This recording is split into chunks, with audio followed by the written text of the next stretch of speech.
মই 3 মাহ 6 মাহত ফোনতো কথা পাতি থাকো আৰু সংবাদৰ কোনো কমি নাই তেওঁৰ লগত এভৰি 3 মান্থস এভৰি 4 মান্থস মই এতিয়াও ভাবি থৈছো যে নেক্সট 6-7 দিনত এবাৰ কথা পাতিম সো অসমৰ মুখ্যমন্ত্ৰী আগত তেওঁৰ লগত কথা পাতা নাছিল so now I talk to him directly ভাই কি কথা আছে কক মই আপোনাৰ কথাখিনি কম আপুনি মোৰ কথা কম পৰেশ বৰুৱাৰ অসমক যে ভাল পায় তাৰ ওপৰত মোৰ ডাউট নাই কিন্তু ইয়াত আহিলে তেখেতে গম পাব যে অসমৰ পৰিবেশটো কোৰ পৰা প্ৰবলেমেটিক হৈ আছে now in entire Alpha Charter the illegal immigrants from Bangladesh is not being recognized as a problem এটা যদি আমি স্বাধীন অসম লব লাগে আর স্বাধীন অসমত যদি অসমীয়া মানুহ এজনে মুখ্যমন্ত্ৰী হ'ব নোৱাৰে এখন স্বাধীন অসমৰ কি ভ্যালু আছে সেইকাৰণে মই মনত সদায় মোৰ এটা ধাৰণা যে 30 বছৰ আগত যিজন পৰেশ বৰুৱা অসমৰ পৰা ওলাই গৈছিল তেওঁ যদি 30 বছৰ পিছত অসমত আহে তেওঁ চাৰ্টাৰ অফ ডিমান্ড নিজে নিজে চেঞ্জ হৈ যাব কাৰণ আজি ধুবুৰীত গৈ কোনখন স্বাধীন অসম ল'ব মানকাছাৰত গৈ কোনখন স্বাধীন অসম ল'ব আজি আপুনি এই কাৰণে মই ভাবো যে we have believed that constant discussion negotiation and opening up channels with Paresh Borua আজি নহয় কালি আমাক ৰিজাল্ট দিব সেইকাৰণে মই আগতে মন্ত্ৰীয়ে ফোন কৰিলে হে আইবি কলি না এসবি কলি না নাই মই কৈছো সবে কথা পাতিব আগতে I inform IB that I have asked all minister all MLA all people to talk with him তো কব ফোনত যে আজি আমাৰ ইয়াত এখন মেডিকেল কলেজ হৈ গল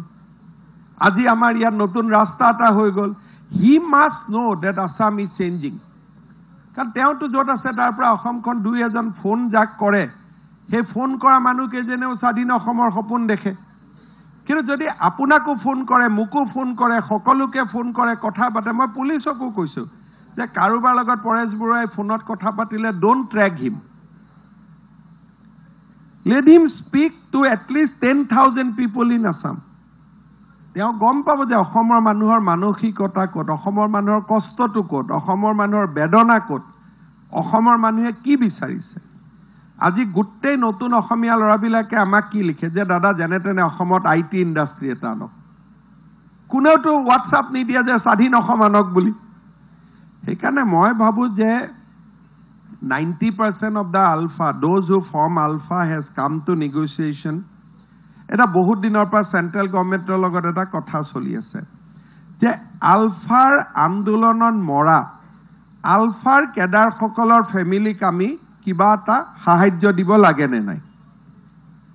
নাও তেওঁলোকে কয় এইবিলাকটো মিলিটেন্ট আছিল তেওঁলোকৰ ল'ৰা ছোৱালীক কেনেকৈ আমি সাহায্য দিম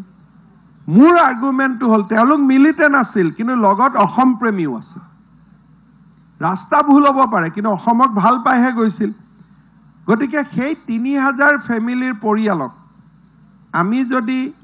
সকলোকে কিবা দি পেলাই সামহাও ৰিহেবিলেট কৰিছো তেওঁলোকক আমি ৰিহেবিলেট কৰিব পাৰো নে নাই এইবাৰো আলফাৰ প্ৰটকে ডিমান্ড কৰিছিল দিল্লীয়ে অন টেকনিক্যাল গ্ৰাউন্ড মুক কলেজে ইউ ডিসাইড আমি নকৰো একো কিন্তু আই থিংক আমি যেটা ৰিচ আউট কৰিম আজি ধৰক মই এটা নাম ললো যে সাপোজ ৰাজেন শৰ্মাই নলবাৰীত বহুত দিন আগতে মৰি গৈছিল নাও তেওঁৰ পৰিয়ালটোৰ ঘৰত আমিতো উপস্থিত হ'ব লাগিব আলফাৰ মিলিটেন্ট বুলিতো মাইনাস কৰি থলে নহব so we have taken that list of 2100 অসমীয়া যুৱকৰো নাম আমি লৈছো যাৰ যোনে এজ আলফা মৰিছে 700 পুলিচ মৰিছে সকলোৰে ঘৰত এতিয়া আমি একোটাকৈ চাকৰি দিলুগৈ ফাইনালি দিস ইয়াৰ 4,500 ইনোসেন্ট মানুহ মৰিছিল তেওঁলোকক আমি কম্পেনসেশন বিভিন্ন পৰ্যায়ত দিছো মই ভাবো যে এই কথাবিলাক পৰেশ বৰুৱাই গম পাই গৈ থাকিলে definitely he will B A change person সেইকাৰণে মই কোনো মোক স্বাধীন অসম ভুল ডিমান্ড পৰেশ বৰুৱা আহিলে গুলিয়াই দিম মাৰি দিম I am not on that police আৰ্মিয়ে যি কৰে কৰি থাকিব দ্যাট ইজ দেয়াৰ জব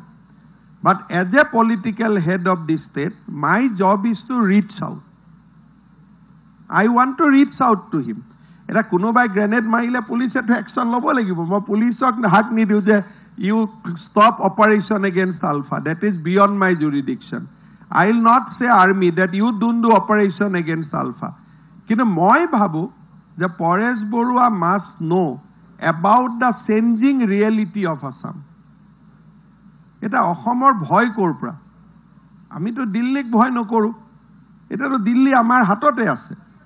এতিয়া আমি কাক ভয় কৰো বাংলাদেশৰ পৰা নতুন অতিথিখিনিকহে আমি ভয় কৰো গতিকে এই কথাবিলাক আমি খোলাখুলিকৈ তেওঁৰ লগত পাতিব লাগে আৰু মইতো ভাবো তেওঁক জুনেই ফোন কৰে তেওঁক ৰিকুৱেষ্ট কৰিব লাগে যে দাদা অসমখন চেঞ্জ হৈছে আপুনি আহি যাওক সেইকাৰণে মই লাগি আছো যে তেওঁক যেনে তেনে অসমত এটলিষ্ট 15 ডেজৰ কাৰণে আহকচোন